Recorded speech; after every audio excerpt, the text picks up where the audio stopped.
Bapak Ibu, kita sekarang ini negeri kita sama juga dengan banyak negeri-negeri di dunia yang sedang mengalami persoalan dengan virus corona ini, COVID-19. Dan tentu saja respons dari pemimpin-pemimpin di dunia, baik pada tingkat nasional, presiden, maupun provinsi, gubernur, serta juga kabupaten kota, bupati, wali kota.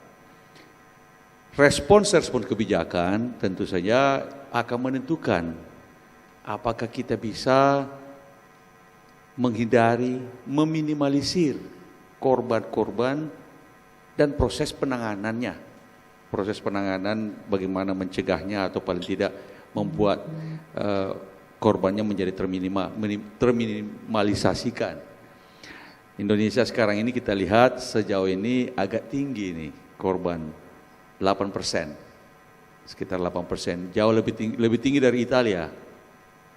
Ini menyangkut kepemimpinan, menyangkut juga tentang policy response.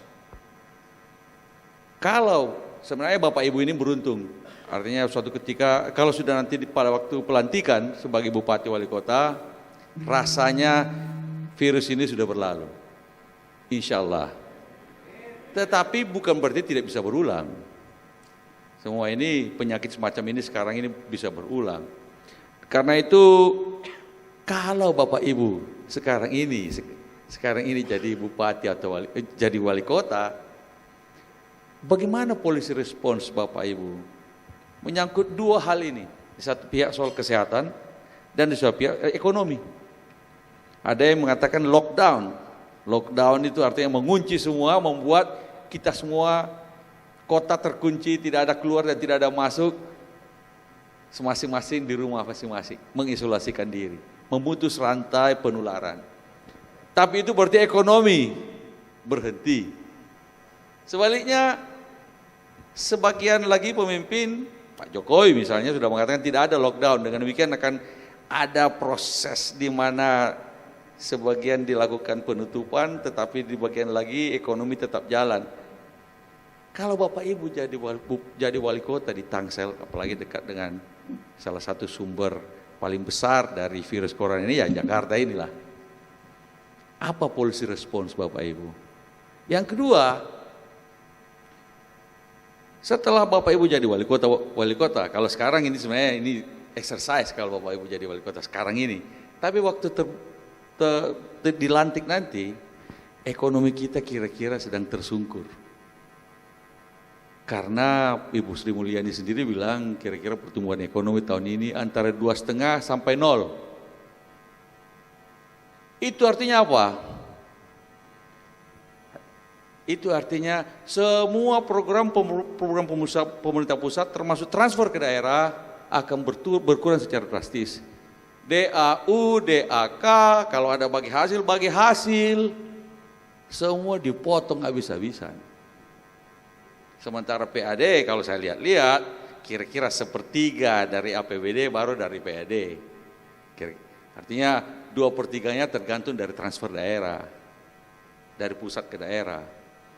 Apa policy response lagi dari Bapak Ibu setelah dilantik nanti? Yang kira-kira pertumbuhan ekonomi baru bangkit lagi 2022. 2021 masih merayap, 2022 kira-kira baru. Kalau policy response-nya tepat. Terima kasih. Terima kasih Bang Andi. Kita beri tepuk tangan untuk Bang Andi Malarangeng. Kami ucapkan selamat datang kepada Ibu Ketua DPD Partai Demokrat Provinsi, Ibu Haji Iti Oktavia Jayabaya. Terima kasih. Kita masih hanya punya 15 menit lagi sampai kepada closing waktu kita jam 4 di sore hari ini. Kami persilakan Pak Muhammad dulu untuk menyampaikan jawabannya. Baik, terima kasih Bang Andi. Untuk COVID-19 ini memang sangat dirasakan, ya, memprihatinkan dan sangat mengerikan juga ya. Karena ini adalah persoalan bukan persoalan Indonesia lagi, persoalan dunia. Yang pertama, kita sebagai orang beragama, ini tentunya kita harus introspeksi diri dan kita sadar. Ya, karena Allah barangkali menurunkan ajab pada kita semuanya. Ya, ini ya oleh karena itu kita harus banyak istighfar, berzikir aja, ya bersyukur, ya merenung apa salah kita ini. Sekarang paling salahnya udah salah dunia ini. masyarakat dunia ini sudah banyak kesalahan ini secara agama. Kalau saya hati seperti itu barangkali Pak, ini nggak mungkin ujung-ujung ajab datang seperti ini seperti ya. Tinggal bagaimana kita berpikir bagaimana mengatasinya ini ya. Yang pertama kita ikuti ya, untuk mengatasi ini mengatasinya adalah bagaimana secara kesehatan ya kita ikutin semuanya. Tidak boleh rapat, kerumun segala macam. Ya, kita pakai masker, pakai jarak 1 meter, 1 meter itu kita lakukan. Itu yang pertama ya. Memang ini sudah juklak-jukti seperti itu ya, medis ini kita ahli medis harus kita ikuti semuanya. Yang kedua, kita juga ingin memberikan penguatan mental kepada masyarakat.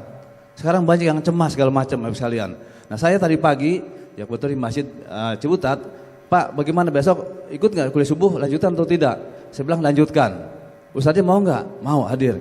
Nah, kita sampaikan jaraknya kita atur 1 meter 1 meter.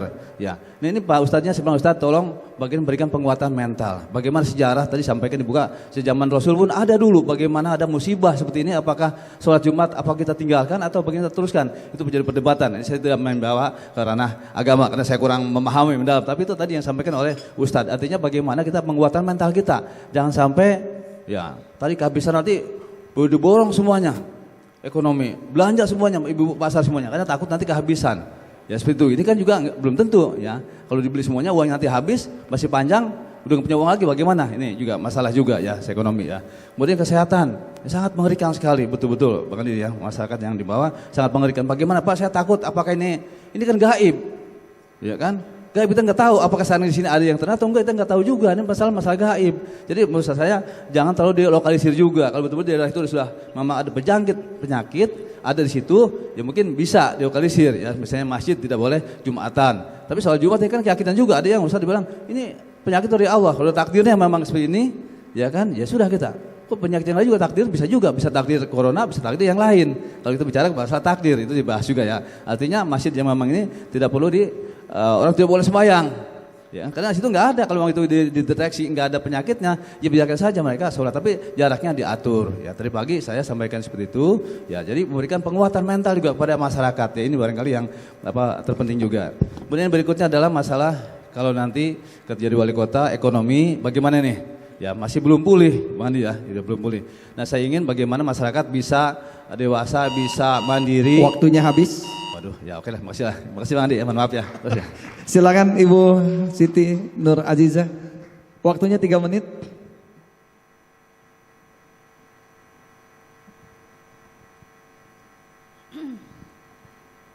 Terima kasih. Saya kira ini menarik sekali. Ini pertanyaan sangat update terkait corona. Karena memang ini persoalan bersama. Saya kira corona ini adalah momentum kita untuk membenahi sebetulnya sistem kesehatan kita di Kota Tangerang Selatan. Kita harus membangun Kota Tangerang Selatan sebagai kota yang tanggap bencana sebetulnya. Bencana itu pasti datang, apapun, baik itu bencana sosial maupun bencana alam. Bencana itu pasti datang dan kapan tepatnya kan kita tidak tahu, sehingga kita memang harus mempersiapkan. Kalau saya jadi wali kota tentu saya akan mempersiapkan yang berkaitan dengan baik itu anggaran maupun infrastruktur yang diperlukan terkait dengan tanggap bencana. Seperti di Jakarta itu juga kan ditetapkan satu tempat untuk mereka bisa dievakuasi ke sana. Kemudian juga mengembalikan fungsi puskesmas menurut saya sebagai unit edukasi dan promosi kesehatan. Jadi masyarakat memang harus disadarkan untuk bisa memahami tentang budaya hidup sehat. Karena memang kadang-kadang penularannya itu juga karena masyarakat tidak memahami ya tentang bagaimana menyikapi corona itu. Dan saya kira persoalan pencegahan kesehatan bukan hanya soal bercerita lewat brosur. Oleh karena itu kalau saya mau mengajak masyarakat untuk gerakan sejuta kelor. Jadi sejuta kelor ini sebagai upaya untuk bisa meningkatkan derajat kesehatan masyarakat berangkat dari tanaman rakyat yang mudah didapat oleh masyarakat. Kita juga mendorong gerakan tanam dan juga makan kelor. Di samping juga untuk penghijauan, dan ini juga bisa menggerakkan ekonomi masyarakat. Kita tahu moringa aloe vera ini bisa menjadi sebuah industri rakyat kalau itu kemudian dikelola menjadi sebuah produk yang bisa dikembangkan oleh masyarakat. Bisa jadi kosmetik, bisa jadi obat, bisa jadi ketika itu kemudian dikelola menjadi sebuah gerakan ekonomi rakyat. Ya tentu masyarakat menjadi happy. Jadi saya sepakat sebetulnya tidak harus dengan lockdown. Ya, upaya yang dilakukan oleh pemerintah saat ini dengan melakukan tadi social distance, nah itu juga dalam rangka meminimalisir berkembangnya menularnya virus corona, tapi juga tetap ada gerakan ekonomi yang bisa tetap tumbuh di tengah-tengah masyarakat. Kan tidak mungkin juga kita Waktunya menutup habis. semua. Saya kira itu, terima kasih. Assalamualaikum warahmatullahi wabarakatuh. Waalaikumsalam warahmatullahi wabarakatuh. Bang Tommy, silakan 3 menit dari sekarang. Baik, Bang Andi, ini kan pertanyaannya untuk masa depan nih Bang Andi ya. Jadi pertanyaannya tadi ketika kita menanggapi bagaimana corona ini, nanti kalau saya dilantik 2021 April. Nah, saya melihat ini ada teknis dari penanganan secara nasional. Ada datanya, ada blueprintnya, ada strateginya dan ada pengalamannya. Jadi berbekal pengalaman ini nanti akan kita coba mengevaluasi bahwa 2021 ke depan kalau kelak kita memimpin itu, di situ akan ada pelajarannya dan cara-caranya, strateginya untuk menangani persoalan masalah virus. Karena apa? Karena kalau tidak belajar dari situ, kita baru hari ini baru menemukan kasus yang seperti ini. Dan ini adalah tugas pemerintah yang saat ini sedang menjabat. Kalau saya sebagai lurah, ya saya akan mengerjakan perintah pimpinan, apapun yang saya diperintahkan lakukan itu. Tapi kalau besok kalau jadi pemimpin, ya akan saya lakukan dari hasil yang sudah dilakukan oleh pemerintah saat ini, bagaimana menjaga wilayah kita dan penyebarannya, pencegahannya, penanganannya, komprehensifnya dan satuan tugasnya yang harus dibuat agar supaya menjadi komprehensif. Kedua, mengenai masalah tadi pertanyaannya ekonomi, lagi-lagi ekonomi Pak Andi. Kita melihat Tangsel pertumbuhan ekonominya bagus banget gitu, dan kemudian wilayahnya juga strategis untuk membangun ekonomi ke depan. Dan kalau memang terjadinya itu secara makro dan nasional, kelihatannya memang kita harus membangun partisipasi ekonomi masyarakat di bawah, agar penguatan tidak langsung down ketika pada saat ekonomi inflasi atau jatuh habis, tapi ekonomi masyarakat tetap tumbuh stabil. Jadi ekonomi kerakyatan harus kita bangun. Kekuatan ekonomi makro atau kekuatan ekonomi UMKM di bawah harus stabil, harus kuat, supaya menjaga agar kalau di atasnya down, bawah tetap bertahan. Karena masyarakat hari ini tidak semua bekerja di perusahaan-perusahaan besar. Artinya tidak semua masyarakat kemudian hidupnya dari pekerjaan yang tiap hari. Tapi ada usaha-usaha yang ya kalau diboleh pendapatan dari masyarakat itu satu hari mereka cukup mendapatkan 50 sampai 100 ribu, buat mereka sudah cukup. Itu kan menjaga pertahanan keluarga kita.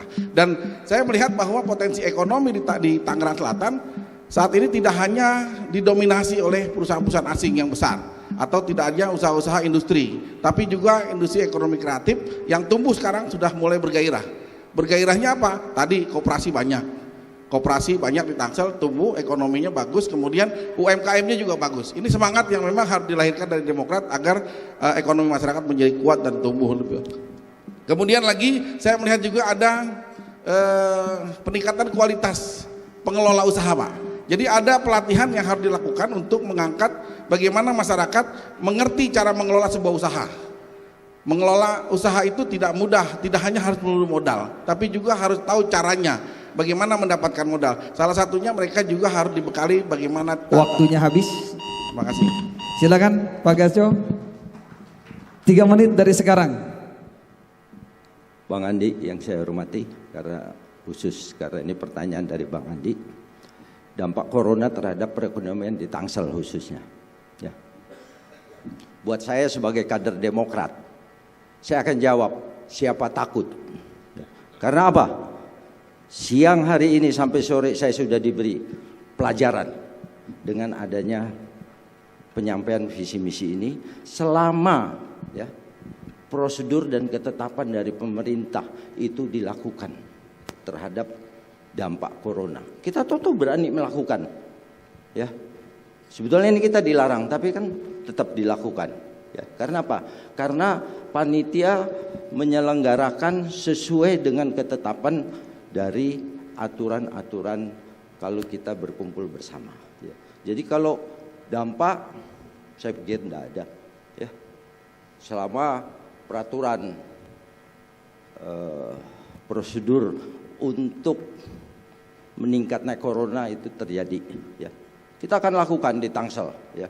Makanya tadi sesuai program yang saya sampaikan, perbanyak puskesmas, rumah sakit di sana, tugaskan di seluruh wilayah. Buka itu mall atau segala macam yang ini untuk supaya perekonomian itu tidak berdampak yang sangat buruk ya. Sekarang saja sudah, tapi nanti kalau saya jadi wali kota terjadi hal-hal yang demikian, saya akan lakukan seperti apa yang ini saya dilakukan oleh panitia ini ya. Demokrat berani melakukan, saya sebagai kader Demokrat, ini pelajaran, saya akan lakukan terus saja. Tidak ada dampak untuk ekonomi akibat corona, saya kira gitu. Rumah sakit, puskesmas atau rumah sakit yang ada ini tetap aktivitaskan untuk menanggulangi bagaimana supaya masyarakat bisa bebas berdagang, bebas bergaul, dan kita sebagai umat khususnya Islam juga setiap hari akan dibantu ya. Dibantu dengan apa? Minimal 5 kali kita cuci tangan. Apalagi ya, masalah obat-obat cuci tangan yang sini dibagikan ya, kita akan lakukan sehingga dampak dari corona terhadap perekonomian tidak akan terjadi ya. Terima kasih Pak Andi, belum 3 menit. Terima kasih. Sebagai penutup Pak Ben silakan 3 menit dari sekarang. Baik, terima kasih.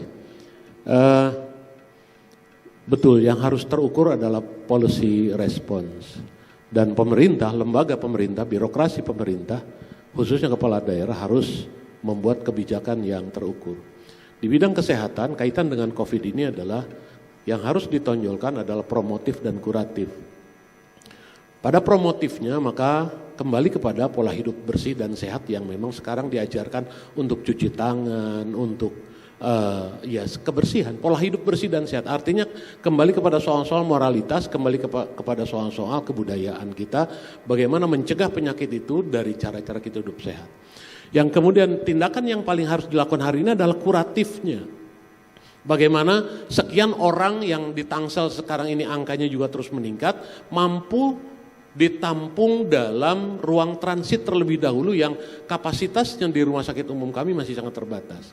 Oleh karena itu kita harus memastikan beberapa sarana-sarana publik bisa dijadikan sebagai sarana transit bagi para penderita COVID ini yang mudah-mudahan ini bisa dipercepat penyelesaiannya. Kemudian di bidang ekonomi kaitan dengan COVID ini adalah harus ada insentif dan disinsentif. Karena memang akan terjadi penurunan siklus ekonomi ketika masyarakat dijangkiti kekhawatiran, yang sehat khawatir kemudian dia tidak melakukan produktivitas seperti apa-apa, maka yang paling terpukul pertama adalah pedagang-pedagang kecil di lapangan. Pemerintah harus berada di depan untuk memberikan insentif dan disinsentif kepada mereka, dan apa bentuknya ini harus disesuaikan dengan kebutuhan masyarakat atau pelaku ekonomi di Kota Tangerang Selatan.